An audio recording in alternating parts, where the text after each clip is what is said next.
Hi good evening everyone. Rajasthan question bank पर आपका हार्दिक स्वागत है। आज की जो हमारी क्लास है वो नगर पालिका पार्ट बी से रिलेटेड है। और पार्ट बी के अंदर हम आज धारा 221 से 240 तक जितने भी एमसीक्यू बन सकते हैं वो सारे आज हम यहाँ से पढ़ने वाले हैं। देखिएगा, विचार कीजिए। फर्स्ट क्वेश्चन है आज का। विचार कीजिए, जिले का मुख्य नगर नियोजक किसी परिसर के स्वामी को किसी अन्य व्यक्ति की भूमि में होकर पाइप या नाली रखने की अनुमति दे सकता है। फिर नेक्स्ट है सेकंड ऑप्शन, अनुमति प्रदान करने से पूर्व संबंधित व्यक्ति को सुनवाई का अवसर प्रदान किया जाएगा। और थर्ड है, मुख्य नगरपालिका अधिकारी परिसर के स्वामी को नाली हटाने, मोड़ने या बंद करने का आदेश दे सकता है। तो इनमें से कौन सा गलत है? तो देखो, ऑप्शन नंबर इसके अंदर आपका फर्स्ट यहाँ पे क्या हो जाएगा? गलत हो जाएगा। क्योंकि धारा हम किसके बारे में बात कर रहे हैं? हम बात कर रहे हैं धारा 221 के अंदर। धारा 221 की बात कर रहे हैं। और धारा 221 के अंदर क्या लिखा हुआ है कि अनुमति कौन प्रदान कर सकता है? तो किसी दूसरे के घर में से यदि आप क्या लेके जाते हो, आप नाली या पाइप लेके जाते हो, तो इसकी अनुमति आपको जिले के मुख्य नगर नियोजक के से नहीं मिलेगी। किससे मिलेगी? वो मिलेगी आपके मुख्य नगरपालिका अधिकारी से। किसके द्वारा मिलेगी अनुमति? मुख्य नगरपालिका अधिकारी के द्वारा। अच्छा, यहाँ पे हमें थोड़ा सा कंफ्यूजन होता है कि धारा 205 के अंदर भी ये बात लिखी हुई है और धारा 221 के अंदर भी ये बात लिखी हुई है। तो फिर दो धारा क्यों लिखी गई भाई? एक अधिनियम है तो एक एक बार ही लिख दी धारा, तो दो बार लिखने की क्या जरूरत थी? तो दोनों में डिफरेंस क्या है कि धारा 205 के अंदर किसी अन्य व्यक्ति की भूमि में से पाइप या नाली ले जाने के लिए जो अनुमति दी जाती है वो किसके द्वारा दी जाती है? वो दी जाती है आपके नगर पालिका के द्वारा। धारा 205 के अंदर अनुमति किसके द्वारा दी जाती है? वो दी जाती है आपके किसके द्वारा? नगर पालिका के द्वारा। और यहाँ पे अनुमति किसके द्वारा दी जा रही है? तो यहाँ पे जो अनुमति दी जा रही है वो दी जा रही है आपके किसके द्वारा? मुख्य नगरपालिका अधिकारी के द्वारा। बस यही धारा के अंदर डिफरेंस है 221 और 205 के बीच में। फिर देखिएगा, अनुमति प्रदान करने से पूर्व संबंधित व्यक्ति को सुनवाई का अवसर दिया जाएगा। बिल्कुल दिया जाता है, ठीक है। और नेक्स्ट, मुख्य नगरपालिका अधिकारी परिसर के स्वामी को क्या? नाली को हटाने, मोड़ने या बंद करने का आदेश भी दे सकता है। ये बिल्कुल सत्य है। तो इसमें से ऑप्शन नंबर आपका कौन सा करेक्ट हो जाएगा? बी करेक्ट हो जाएगा, ठीक है। फिर नेक्स्ट देखिएगा आप, किसी अन्य व्यक्ति की भूमि में पाइप या नाली के निर्माण हेतु अनुमति प्रदान करने के बाद निर्माण कब किया जा सकता है? तो ऑप्शन दिया गया है आपको यहाँ पे भूस्वामी है, ठीक है। ऑप्शन ए में क्या लिखा गया है? भूस्वामी को लिखित नोटिस देकर सूर्य उदय से सूर्य अस्त के मध्य। तो ऑप्शन नंबर ए मेरा यहाँ पे करेक्ट हो गया। भूस्वामी को मौखिक नोटिस नहीं दिया जाता इसमें अंदर। अगर आपको देखो, धारा 221 के अंदर मैं पूरा ही आपको अच्छे से समझा देता हूं। धारा 221 के अंदर क्या लिखा हुआ है? धारा 221 के अंदर लिखा हुआ है, किसी अन्य व्यक्ति की भूमि में से पाइप या नाली ले जाने के लिए आपको अनुमति किसके द्वारा दी जाएगी? मुख्य नगरपालिका अधिकारी के द्वारा दी जाएगी।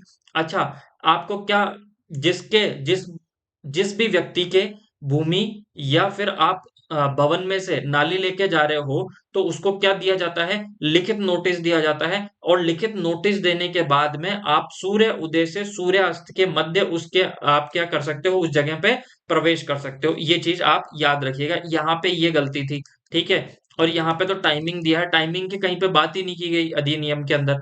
नेक्स्ट देखिएगा, नगरपालिका क्षेत्र के भीतर जल निकास और मल वहन से संबंधित कार्यों के संदर्भ में निम्नलिखित कथनों पर विचार कीजिए। मुख्य नगरपालिका अधिकारी निर्माण निर्माण उत्तरदायी व्यक्ति को उपयुक्त अवसर है, क्या है यहाँ पे? अवसर देने के बाद उस निर्माण कार्य को स्वयं संपन्न करा सकता है। बिल्कुल यहाँ पे सही है। ऐसे कार्यों को संपन्न कराने में हुए व्यय या संभावित व्यय उत्तरदायी व्यक्ति द्वारा संदेह होने हैं, ठीक है। तो ये भी सही है। फिर नेक्स्ट, रख रखाव संबंधी व्यय सुविधा का उपयोग करने वाले व्यक्ति या व्यक्तियों के द्वारा देय होंगे। ये बिल्कुल सही है। और इस प्रकार हुआ व्यय बकाया कर के रूप में वसूला जाएगा। ये ऑप्शन भी यहाँ पे सही है। तो ऑप्शन यहाँ पे कौन सा सही हो जाएगा मेरा?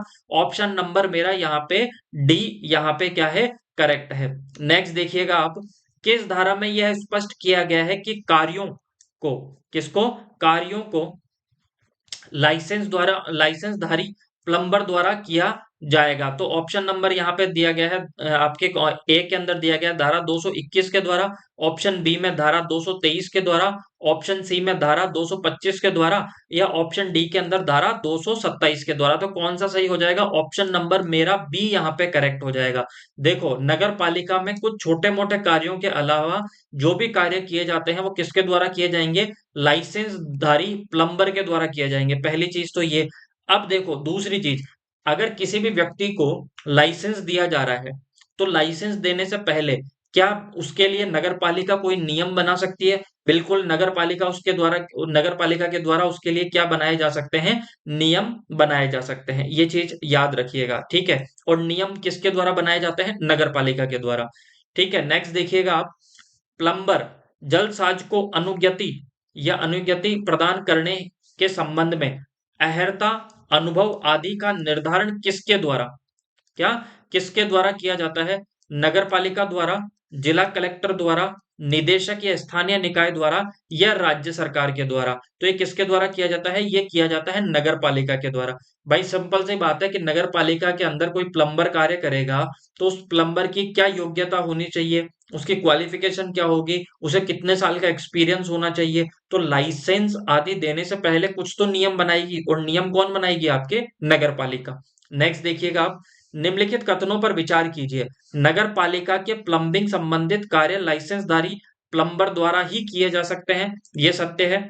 नगर पालिका ये सत्य है, नगर पालिका अध्यक्ष किसी अन्य प्लम्बर से भी से भी कार्य कराने की अनुमति दे सकता है। तो ऑप्शन नंबर मेरा यहाँ पे क्या है? दो यहाँ पे इनकरेक्ट है। नगर पालिका लाइसेंसधारी प्लम्बर के नियोजन की शर्तें, कार्यों के लिए शुल्क आदि में संबंधित उपबंध कर सकती है। तो ये भी क्या है? आपके सत्य है। तो ऑप्शन नंबर 1 और 3 मेरा यहाँ पे क्या हो गया? करेक्ट हो गया। भाई सिंपल सी बात है कि अगर कोई भी प्लम्बर को कार्य करने की अनुमति कौन प्रदान करेगा? मुख्य नगर पालिका अधिकारी करेगा, ना कि वहां पे अध्यक्ष प्रदान करेगा। ठीक है, अध्यक्ष। ठीक है, याद रह जाएगा। तो यहाँ पे ये नगर पालिका अध्यक्ष की यहाँ पे क्या की गई है? गलती की गई है। ये चीज मेरे हिसाब से समझ में आई होगी। नेक्स्ट देखिएगा। धारा 224 का संबंध है। धारा 224 का संबंध किससे है? नगर पालिका कर्मचारियों के कार्य में किसी प्रकार की बाधा पहुंचाए जाने पर प्रतिबंधों से है। बिल्कुल ये सत्य है। जल प्रदूषण करना या जल प्रणाल नाली को रोकना या दिशा बदलना या उसमें कचरा डालना आदि कृत्यों के प्रतिबंधों से है। बिल्कुल ये भी सत्य है। वाटर वर्क्स के कर्मचारी को जल प्रणाल को रोकने या दिशा बदलने हेतु सशक्त करने से है। तो ये भी सत्य है। तो ऑप्शन नंबर मेरा यहाँ पे क्या हो जाएगा? यहाँ पे डी मेरा करेक्ट हो जाएगा। देखो, धारा 224 के अंदर किसकी बात है? धारा 224 के अंदर प्रतिबंध किया गया है। अच्छा, प्रतिबंध से संबंधित है कौन सी? धारा 224। अच्छा, प्रतिबंध किससे रिलेटेड है? कि भाई कोई भी सार्वजनिक कार्य हो, कोई भी सार्वजनिक कार्य हो या नगर पालिका के द्वारा कोई भी कार्य किया जा रहा हो, तो उसके अंदर कोई भी व्यक्ति ना तो रुकावट करेगा ना कोई बाधा पहुंचाएगा।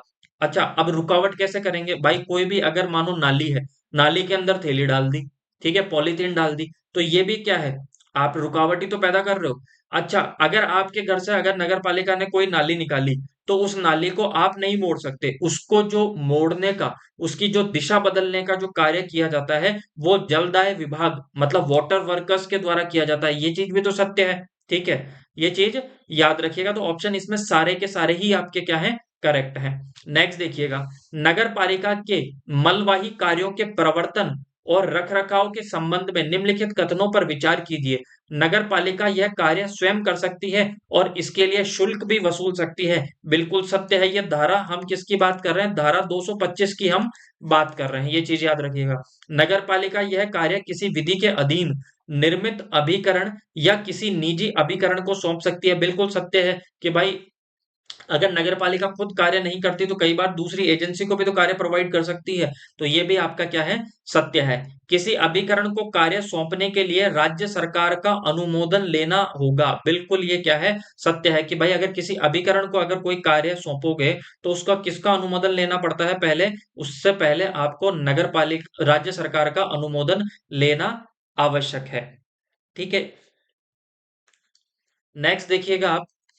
किस धारा के अंतर्गत नगरपालिका को ठोस अपशिष्ट प्रबंधन और हैंडलिंग संबंधित कर्तव्य सौंपे गए हैं। तो धारा 221 के अंदर, धारा 223 के अंदर, धारा 226 के अंदर या धारा 231 के अंदर, तो इनमें से कौन सा ऑप्शन मेरा करेक्ट हो जाएगा? इनमें से ऑप्शन नंबर मेरा सी यहाँ पे क्या है, करेक्ट है। ये चीज आपको याद रह जाएगी। तो देखो धारा 231 तो किससे रिलेटेड है, मैं थोड़ा बहुत आपको अपनी भाषा में बताता हूँ। धारा 231 आपके रिलेटेड है किससे, कि आपके कोई भी कोऑपरेटिव सोसाइटी है या फिर जिस भी बिल्डिंग के अंदर रह रहे हो, तो उस पर्टिकुलर उस प्रीमाइसेस मतलब जिस जगह पे आप रह रहे हो उसके मालिक हुए आपके द्वारा या फिर किसी भी एसोसिएशन के द्वारा इस प्रकार की व्यवस्था की जाएगी कि वहां पे रहने वाले सभी व्यक्ति हैं, सभी व्यक्ति के घरों से क्या हो, कचरा इकट्ठा हो।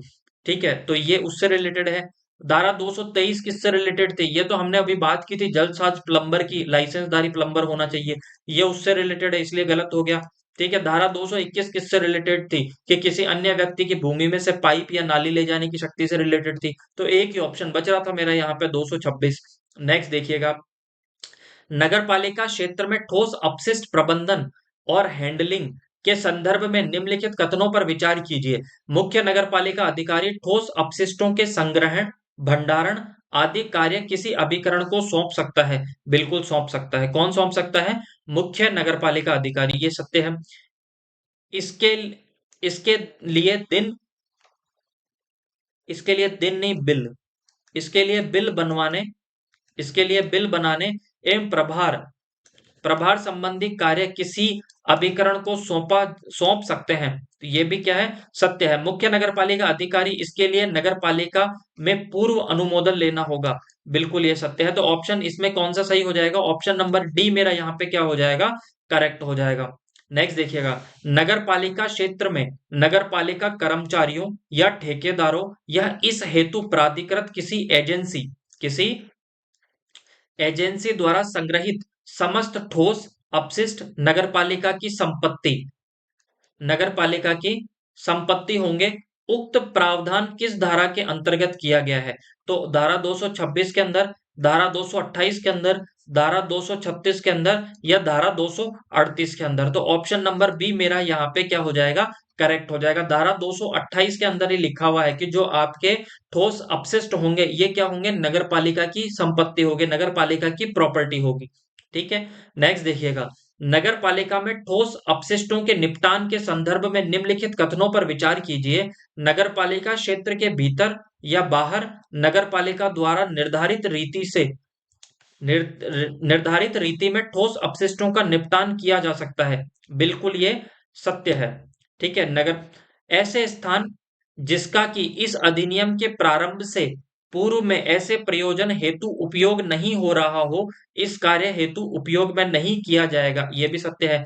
यदि विकास योजना में कोई स्थान निपटान हेतु निर्धारित हो तो उस स्थान पर निपटान किया जा सकता है। बिल्कुल ये सत्य है। विकास योजना में ऐसा स्थान न होने पर मुख्य नगरपालिका अधिकारी ऐसे स्थानों का निर्धारण करेगा।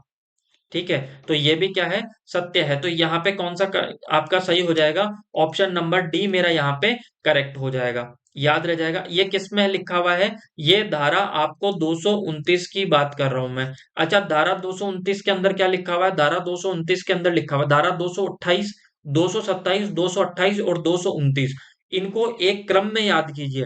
धारा 228 27 के अंदर क्या लिखा हुआ था, धारा 227 के अंदर लिखा हुआ था कि जो आपके ठोस अपशिष्ट होते हैं, जो आपके क्या होता है, ठोस कचरा होता है, ठीक है, इनको इनका संग्रहण ये किसके द्वारा किया जाएगा, नगर पालिका के द्वारा किया जाएगा। और ये क्या है, नगर पालिका का कृत्य है, कर्तव्य है। ठीक है, ये 227 के अंदर लिखा था। 228 के अंदर क्या लिखा था, 228 के अंदर लिखा हुआ है कि ये जो ठोस अपशिष्ट हैं ये किसका प्रॉपर्टी है, ये नगर पालिका की प्रॉपर्टी है। ये किसके अंदर लिखा हुआ है, धारा 228 के अंदर लिखा हुआ है। तो धारा 229 के अंदर क्या लिखा हुआ है, तो धारा आपके 229 अभी पढ़ेंगे तब समझ में आपको आ जाएगी। धारा 229 के अंदर क्या है, धारा 229 के अंदर लिखा हुआ है कि ये जो आपने कचरा इकट्ठा किया है, नगर पालिका ने कचरा इकट्ठा किया है, इसका निपटान कहाँ पे किया जाएगा, मतलब इसको एकत्रित कहाँ पे किया जाएगा, ये धारा 229 के अंदर लिखा हुआ था।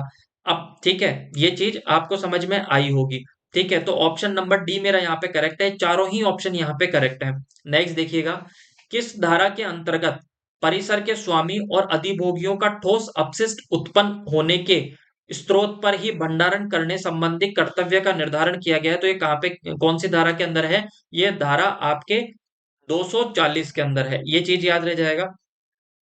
नेक्स्ट देखिएगा, परिसर के स्वामी और अधिभोगियों को ठोस अपशिष्ट भंडारण हेतु निम्नलिखित में से कौन सा थैले और थैलियां रखने होंगे? ऑप्शन ए है organic and biodegradable waste, option B है recycle non biodegradable waste, domestic hazardous waste और उपर्युक्त सभी। तो इसमें से कौन सा करेक्ट हो जाएगा? ऑप्शन नंबर डी मेरा यहाँ पे करेक्ट हो जाएगा। नेक्स्ट, किसके द्वारा ठोस अपशिष्ट के निपटान की रीति का निर्धारण किया जा सकता है?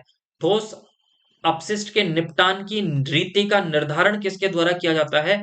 आपके नगरपालिका द्वारा स्वयं, नगरपालिका द्वारा राज्य सरकार के पूर्व अनुमोदन से, जिला कलेक्टर द्वारा या निदेशक स्थानीय निकाय के द्वारा। तो याद रखिएगा, ठोस अपशिष्ट के निपटान की रीति का मतलब है कि जो कचरा है उसको डिस्पोज कैसे किया जाएगा, मतलब उसको जलाया जाएगा या उसको बहा दिया जाएगा या फिर उसको गड्ढे में डाल दिया जाएगा, क्या किया जाएगा, इसकी रीति का निर्धारण, मतलब इसका जो नियम का निर्धारण है वो किसके द्वारा किया जाता है? तो वो किया जाता है नगरपालिका के द्वारा।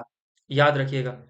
सार्वजनिक मार्ग या स्थल पर गंदगी फैलाने पर प्रतिबंध लगाया जा सकता है, ये किसके द्वारा लगाया सकता है? धारा 232 के द्वारा, धारा 234 के द्वारा, 236 या 244। तो कौन सा करेक्ट हो जाएगा? ये हो जाएगा आपके धारा 232 के अंदर लिखा हुआ है कि सार्वजनिक मार्ग या स्थल पर गंदगी फैलाने का प्रतिबंध। नेक्स्ट देखिएगा, मार्गों को गंदा करने या ठोस अपशिष्ट जमा करने या फेंकने पर कितना जुर्माना लगाया जा सकता है? ए 200 रुपए, बी 500 रुपए तक, सी 1000 रुपए तक या डी 2000 रुपए तक। तो ऑप्शन नंबर बी मेरा करेक्ट हो जाएगा। यदि सार्वजनिक मार्गों पर आप गंदा करते हो या किसी को उकसाते हो कि इसको कचरा फेंक दीजिए, तो आप पे 500 रुपए का जुर्माना लगाया जा सकता है। नेक्स्ट देखिएगा, निम्नलिखित कथनों पर विचार कीजिए। सार्वजनिक मार्गों को गंदा करने पर 1000 रुपए का जुर्माना लगाया जा सकता है। गलत है। सार्वजनिक मार्गों पर अगर गंदा करते हो तो उस पे 500 रुपए का जुर्माना लगाया जा सकता है। इसके लिए लिखित नोटिस देना अनिवार्य होगा। गलत है। ये इसके लिए लिखित नोटिस देना यहाँ पे क्या है? गलत है। आरोपित जुर्माने की रसीद दिया जाना अनिवार्य है। इसमें से कौन से आपके क्या है? सत्य है और कौन से यहाँ पे कौन से क्या है? यहाँ पे असत्य पूछा गया आप, सॉरी कौन से सत्य हैं? तो इसमें से कौन सा सत्य होगा आपका?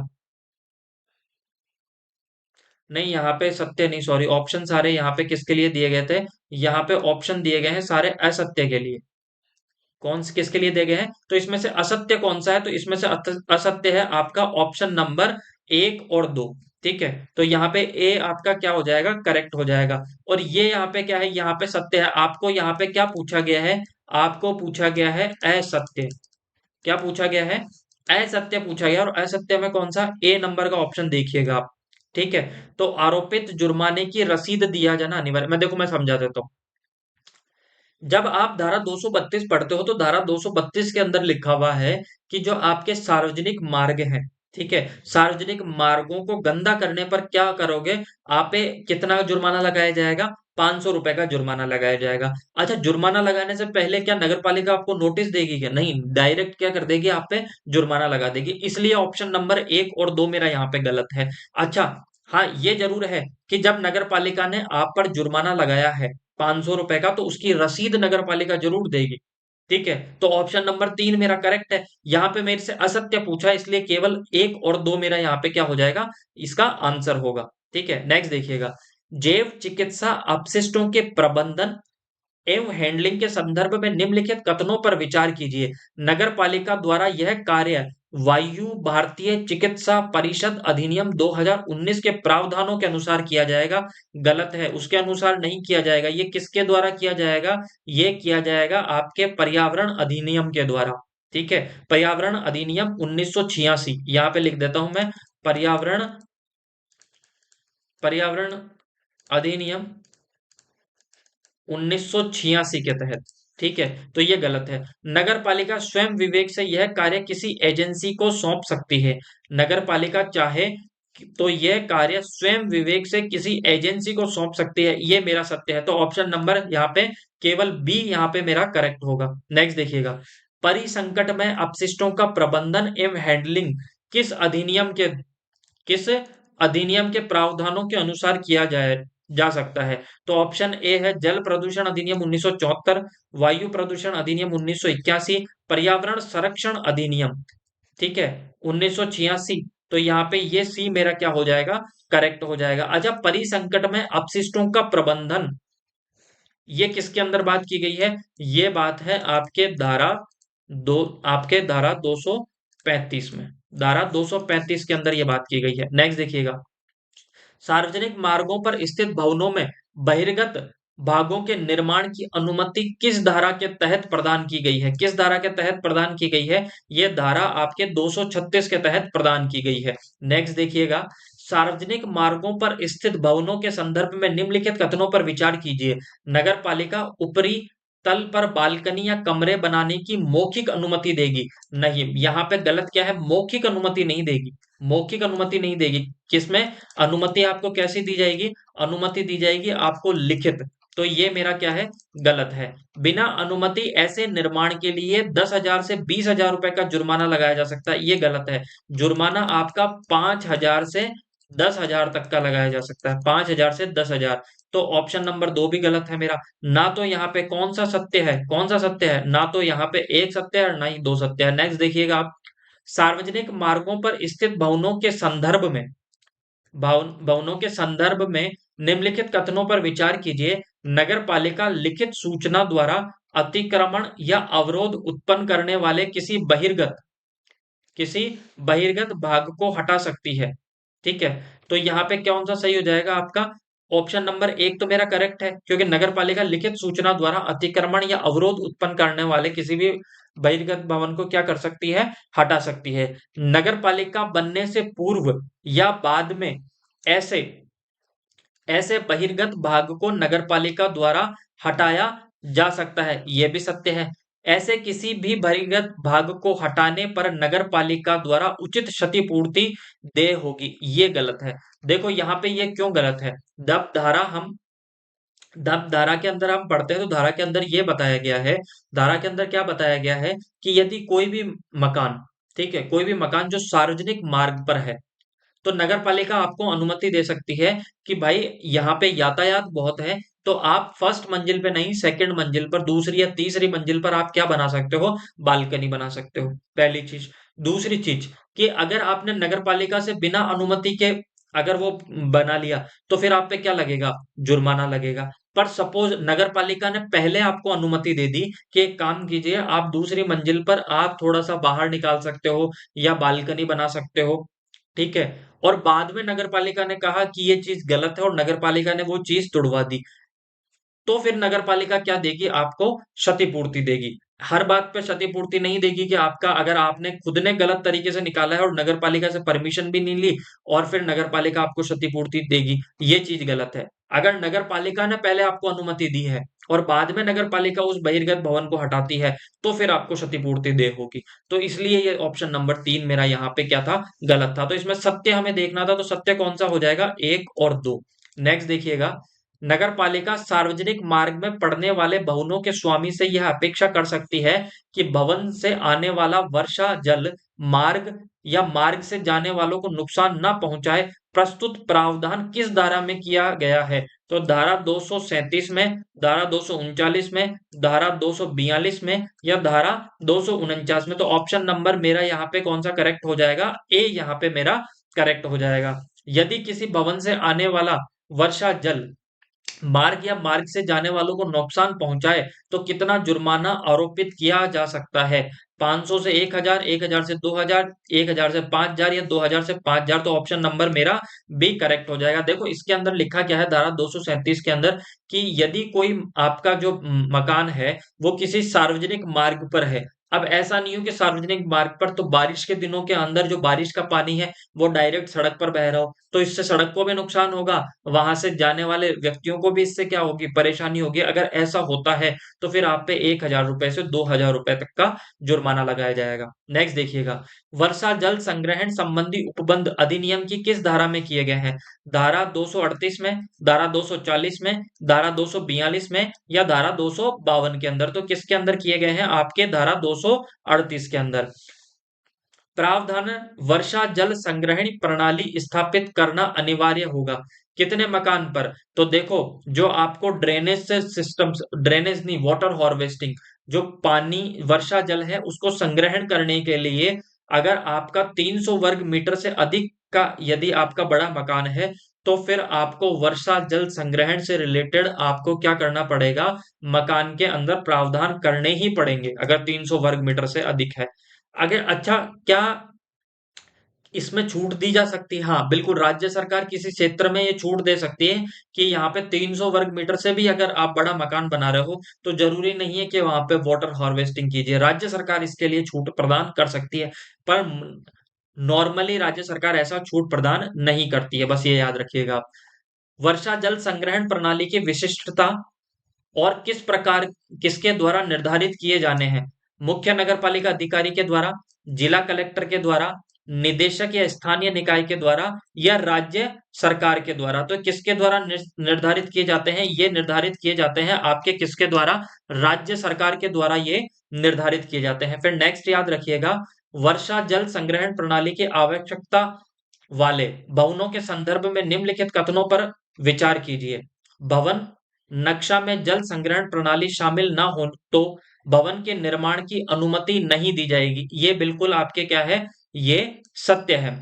इस आशय का प्रमाण पत्र प्राप्त न होने पर, होने तक होने तक अधिभोग एवं लोक जल आपूर्ति प्रणाली में कनेक्शन की अनुमति नहीं दी जाएगी। ये भी सत्य है। उल्लंघन करने पर 7 दिन का कारावास और 25,000 से 1 लाख रुपए तक का जुर्माना लगाया जा सकता है। ये भी सत्य है। तो ऑप्शन नंबर मेरे ये तीनों ही क्या है, यहाँ पे करेक्ट है। तो ऑप्शन नंबर डी मेरा यहाँ पे करेक्ट हो जाएगा। देखो, धारा 238 में आपको समझा देता हूँ।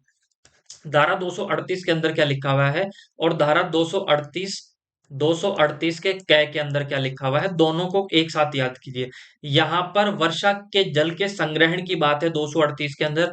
238 के ए या कै के अंदर किसकी बात है? इसके अंदर बात है पार्किंग की, कि आपको नगर पालिका के अंदर मकान बनाना है, नगर पालिका क्षेत्र में मकान बनाना है, तो आपको पार्किंग रखनी पड़ेगी।